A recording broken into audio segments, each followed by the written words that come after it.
Welcome to the introduction to manufacturing. Today we'll be covering material removal processes. So where that is in the big picture landscape of manufacturing processes that exist is you have manufacturing processes, processing operations, then you have shaping processes. So a material removal process is a type of shaping process because you're giving it a shape. So what is material removal processing? So that's a family of shaping operations where you're removing material from the starting work part. And so when you remove the material, you achieve the final part, the final geometry. One of the issues with these kinds of approaches is that it generates waste. It's not a net shape process. The machining process works by removing the material by sharp cutting. And we showed you in a previous lecture the kinds of machining process that can occur. And that entails turning, milling, drilling. We cover some of those. Today we'll be going to a little bit more in depth into some of them. The abrasive processes can also be used, and that's by using a hard abrasive particle. So you will have a sandpaper, for example. You can use grinding, for example, to remove material. Non-traditional processes can include using sharp cutting tools to remove materials. So today we're going to be looking at the theory of metal machining, and we're going to be looking more at the equations that go into that. Now, I'm not going to explain in very in-depth the equations, but I want to explain what they mean and how they're used. So when I look at the machining operation by itself, what I'm trying to do is to create a cutting action. And when I do that, I'm trying to involve something called shear deformation of the work material, because what you're trying to do, you're trying to create a chip. So let me go through this image here to explain what we're trying to do. Here's a work part, right? Here's the original surface. So this surface was all the way to the right. And so what I'm trying to do, I'm trying to bring this cutting tool here toward from the right to the left. So then this corner here is creating a new surface. And as you're cutting through there, this cutting tool is going to create this chip. And here you're going to have this little piece here called the shear deformation to form the chip. Here's your angle against the cutting tool.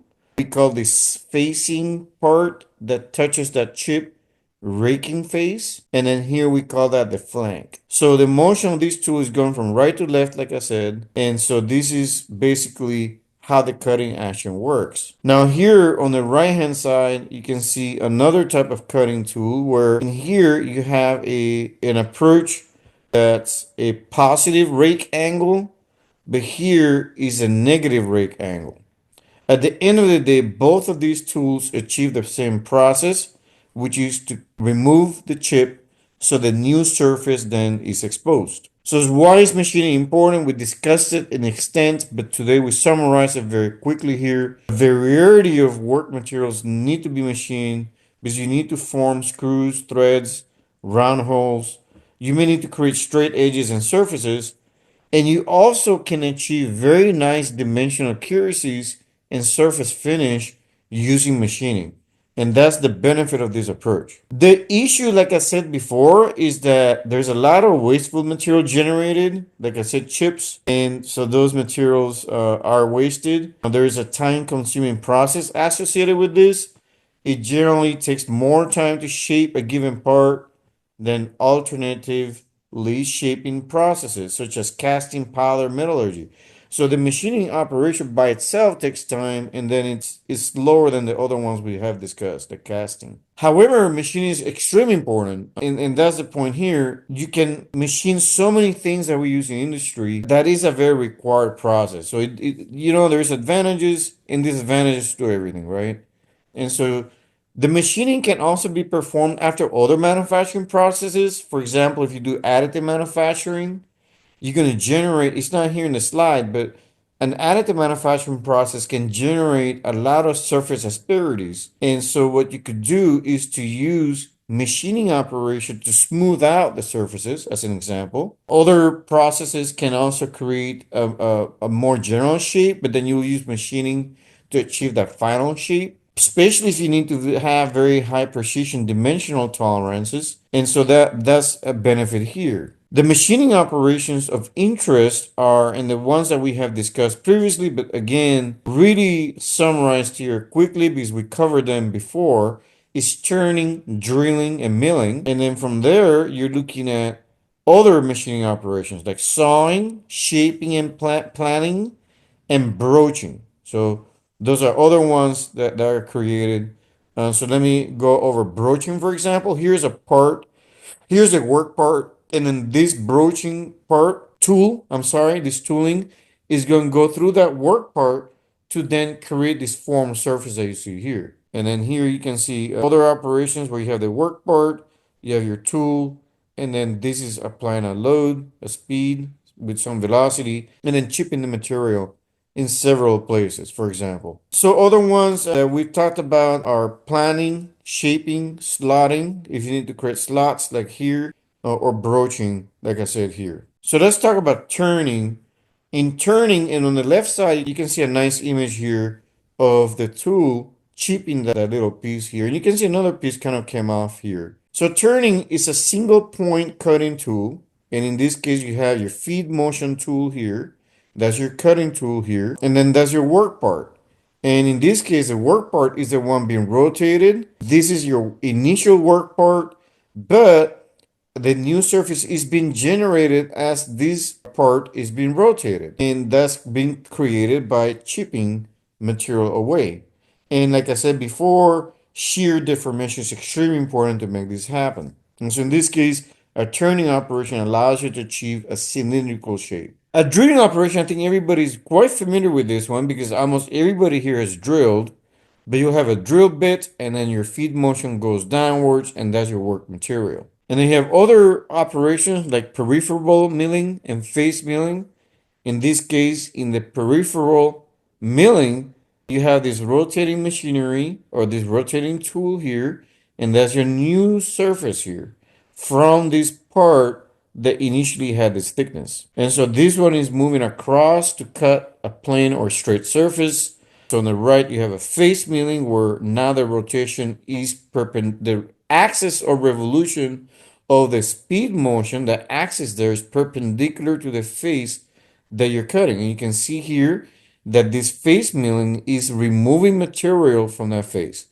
This was covered before, but it's a reminder of this operation because now we're going to go into the mathematical theory that can be important. I'm not going to make you memorize equations, but it can be important. And what this is going after is trying to determine what is the material removal rate. And so what are the parameters involved here, right? So you have your depth that you're trying to remove.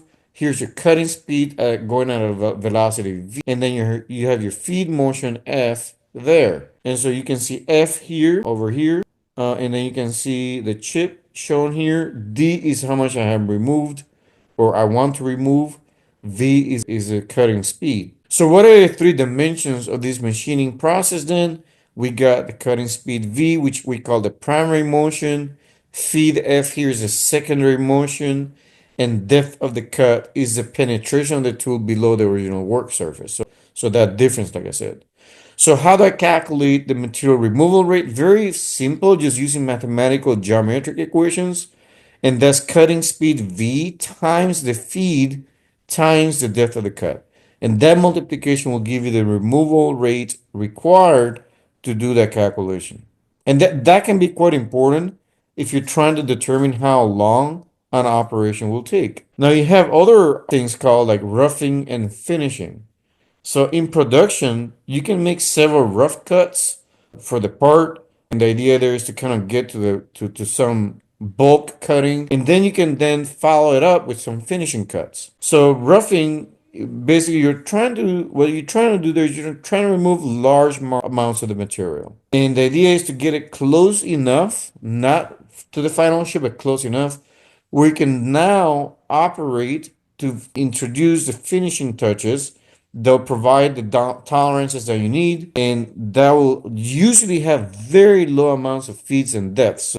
So here, the cutting speeds will be very high cutting speeds, this operation will be fairly fast. So the machining tools tend to be power-driven machines that perform machining operations, and that includes grinding. Functions in the machining operations is you need to hold the work part. Although in some cases the whole work part is the one being rotated. You need to understand the positions of the tool relative to the work, and you need ultra precision in a lot of cases, because if you don't have that, you're going to have very poor dimension tolerances. That's not in the chart, but I want to make sure it's clear. The machine has to provide the power and the speed and the feed capability to be able to operate and create the cutting operation to achieve the depth of cut required. And so that's a very important thing that's needed for those operations. Now, I want to point out that machine tools is also a term that has been applied to metal forming operation, not to be confused. But again, it is quite used. So now let's look at, and I don't want to go into the details of the mathematical model like I said before, but I do want to explain very quickly the kinds of geometries into consideration that need to be discussed. So here I have a T naught, and then TC is the thickness of the chip that's being removed. Here's T naught, the initial work part thickness. W is the width typically. So this is looking at a 3D process, but looking at the 2D, so the side view helps see some of the angles of importance. So here you have your chip being created, and this plane is a shear deformation plane that has an angle phi. You also have the thickness there of that chip. You have this angle alpha, which remember this was the rake plane perpendicular here against the surface being cut, that we call alpha. And so this length of the shear deformation plane is called LS typically. And on the next slide, what I'm showing here is if I have T naught, which is the thickness of the chip prior to the chip formation, and then I have TC, which is a chip thickness after separation, because this T naught and TC will not be the same, okay? So TC and T naught will not be the same. T naught divided by TC is typically called the chip thickness ratio. And so what I'm trying to say here is that this ratio here is typically smaller than 1. This chip thickness after the cut occurs is hours greater than before the chip. So basically I'm cutting here, but that depth there is going to be lower than the thickness being created. And that's because of this angle here. So again, the chip thickness after the cut is hours greater than before. So this ratio here will always be smaller than 1. Very important because it's not intuitive. So if you want to understand, so let me show you this. This is what we call the shear plane, where the shear deformation occurs. We call this the shear angle, right? The shear plane angle here. So shear plane angle. And now I can write some formulas here. So I have tangent of phi. Okay, if I want to find the angle. So r cosine alpha minus 1 minus r sine alpha. And r is a chip thickness ratio. And then alpha here, recall, let me go back, but alpha was the angle between the rake plane, which is touching this chip, and the perpendicular to the surface being cut. So with those parameters, you can calculate phi. You can also you can potentially calculate other things like the thickness, initial thickness, the chip thickness, and all that depends on this LS, this length here, the shear deformation plane, which can be calculated given all the geometry we just discussed. Now, there's another thing that occurs with these types of mathematics that I think we need to discuss, and that's that there's a shear strain that forms in the machining process. And that shear strain is important to understand because it's a shear strain when it's exceeded that allows the cut to occur. And so the shear strain gamma speaks to, and you can see here what's going on as the tool goes through, you're creating these shear plates almost. And so that's going to cause an angle change. And so that shear strain, it can be calculated as a cotangent of phi. And the phi here was calculated earlier because we can get the tangent inverse of all this, plus a tangent of phi minus alpha. And you know the rake angle. So with that information, the shear strain can be calculated. And so now we talk about what's going on. Why is the shear strain so important? Is because this shear strain in machining is what comes into play here when I'm looking at chip formation. So here we call this the primary shear zone where things are shearing, and this we call the secondary shear zone. So when I look at this, really all the action is right here. Of course, it's the tool because that tool is moving from right to left, but in reality, this is what causes the cutting operation to occur, that chip formation. There's four basic types of chips in machining. The first one is discontinuous chip, continuous chip with built-up edge, and then serrated chip. And I'll let you think about this one here. What do you think that is? I'll let you think about that. But again, four types of chip operations here. Discontinuous chip, continuous chip with built-up edge, and then serrated chip. So with this continuous chip, this usually occurs with brittle materials at low cutting speeds and large feed and depth of cut. You can also have high tool chip friction causing discontinuous chip. And in this case, the irregular surfaces are created due to the chip discontinuities, and you're going to have some amount of fracture within the chip. With continuous chip, you get a very nice surface finish, while with this continuous chip, you may get a little bit of surface irregularities.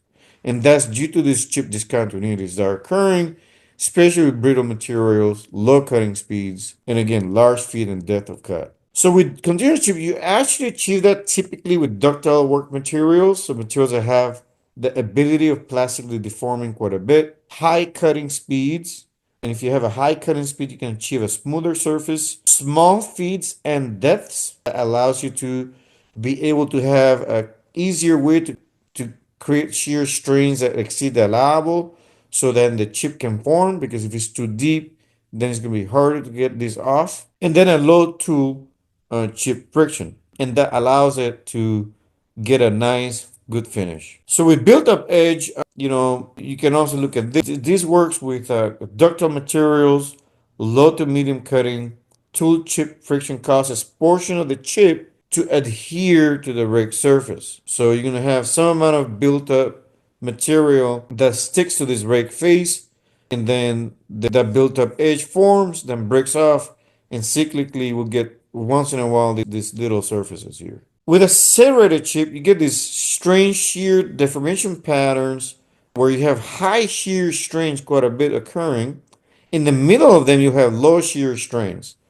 And so this occurs, and it also looks like a sawtooth if you were to think about it that way.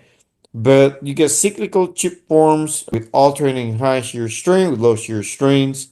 And that's usually occurring with materials that are very difficult to machine. And so that's when that will happen. If I try to think about the forces involved in this, the forces acting on the chip, very simple. You have the frictional forces that are tangent on the rake face against the chip, and normal force to friction N. So this tool is pushing against this chip N here. And then with that, you can actually calculate, depending upon the friction coefficient, you can calculate the resultant R and the beta, which is your frictional angle. Yeah, so those are the types of forces acting here. You also have these forces need to be reacted by the work part. So you can see here a shear force Fs, and then the normal force to the shear Fs.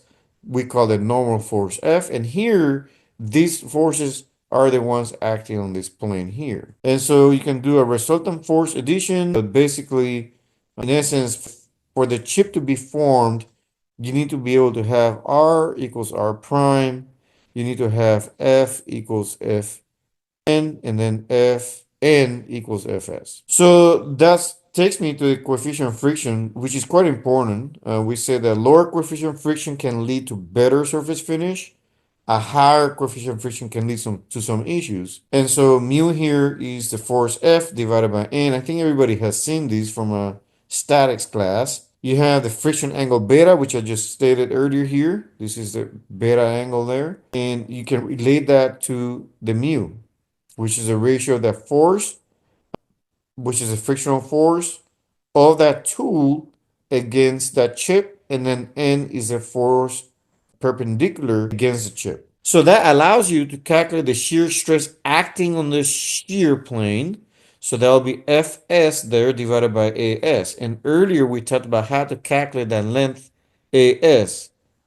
So As is the area of the shear plane. So As is T naught times W. If you recall, this T sub naught here, which is the chip thickness before the chip actually occurs, with W. So that makes a lot of sense.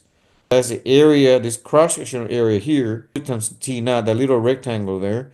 But when you divide that by the sine of phi, which we discussed earlier, what it was, that angle phi defines this plane here, the shear plane here. If I divide that, I actually get the area of that shear plane here. So very important there. You can actually calculate the length also with this information. So that allows you to calculate A sub S, and so that shear stress is really the shear strength of work material during the cutting process. So when I think of cutting force and thrust force, those are all the parameters needed really.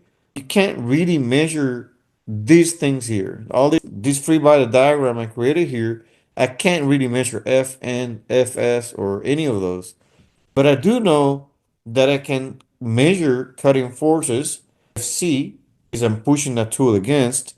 I can also calculate the thrust force Ft. So I can calculate Fc here and then Ft. Both can be measured because you can have a load cell that measures it. And by this information alone, you should be able to calculate the other forces as well. And how do I derive those forces? You can use simple force diagrams. But if I know Fc and Ft and I know alpha, which remember is a rake angle, so the angle between the rake face and the perpendicular to the face being cut, if I know that information, I can calculate everything needed. So you can relate the forces that cannot be measured to the ones that can be measured. And with that information, I can determine the shear stress required. In reality, why this is so important? All this is important because you need to figure out what the cutting force is and the thrust force is to achieve the cut to occur. Otherwise, you will not be able to have this shear stress here to exceed that level of the material, the strength of the material to achieve that cut. Without it, you'll be putting numbers here. Maybe the force cut and the thrust forces will be too low to achieve the cut. And that's why these equations are important. The Marchant equation basically states that of all possible angles for shear deformation, a shear plane angle phi that minimizes the energy will occur. And that angle it actually is 45 degrees plus alpha divided by 2 minus beta divided by 2. So it tends to be that there is a shear angle that's optimal that makes this shear plane here. That was derived by Marchant there. This is based on orthogonal cutting, but the validity also works for 3D. So if I want to increase the shear plane, if I want to increase this phi, what I need to do is increase the rake angle, or I have to reduce the friction angle. Remember, beta is a friction angle, and alpha is the rake angle. So I can either reduce beta or increase alpha. Those are my only options. So what happens if you have a higher shear plane? So here, what you see on A is a higher phi, right? Which results in a lower shear plane area. And then on B, you can see a smaller phi, but a larger shear plane area. And obviously, a smaller shear plane area is probably easier to cut. And so this is better for us than this one because I had to go through all the material. I had to really shear these off. And so a high shear plane angle really means smaller shear plane, right? Which means lower shear force. I really want to have a lower shear force when I want to cut something. I don't want to use a lot of power. So again, left is preferred, right is less preferred. And so this takes me to the final stages of this presentation here, and I hope you're getting a lot out of it. But there's some power and energy relationships. So all this stuff I explained here, you may explain, so why I'm explaining all these forces here is because all that goes into the power required to create the cut. And as you saw, Fc is an important variable, it's a cutting force. V is a cutting speed. So therefore, if I multiply these two, and by the way, if the cutting force is not enough, you're not going to be able to cut because the shear stress that's developed is not enough to exceed the strength of the material, so the chip will not form. So that's why you need to be able to calculate these things. V is a cutting speed. Those two multiply gives me the cutting power. And so typically in US customer units, power is traditionally expressed as horsepower. So what you want to do is take these multiplications here, which tend to be in foot-pound per minute, take that and divide it by 33,000 to get the horsepower. the cutting horsepower. Now, the other thing I want to mention is that this value here is idealistic. What you really want to do is take the cutting power and you want to divide that by the machine tool's mechanical efficiency, which is about 90%. And that really will give you the gross power required because the gross power required is really what you put it in, but because there's some efficiency losses, you have to take that gross power, multiply by 90% to be able to get the cutting power required to make things happen. You can also look at other units too, like you can work this also in watts, for example. I'll let you use calculators that do that. But bottom line, there's ways to change those units to other units. And there's a lot of different calculators online that work really well. So cutting temperature, approximately 98% of the energy in machine is converted to heat typically. So yeah, a lot of energy going into that. This causes the temperature to be quite high at the tool chip, which can reduce tool life. The remaining 2% goes back into elastic energy of the chip. But the other thing is that due to the high cutting temperatures, these hot chips will pose a safety hazard due to the high temperatures. You also will, due to the high temperatures, may cause some amount of inaccuracies in the part dimensions because as the area is getting hot, you're getting a thermal expansion of the work material, and that needs to be accounted for in the calculations. With that said, I want to thank you so much for your attention, and I hope you learned something valuable today.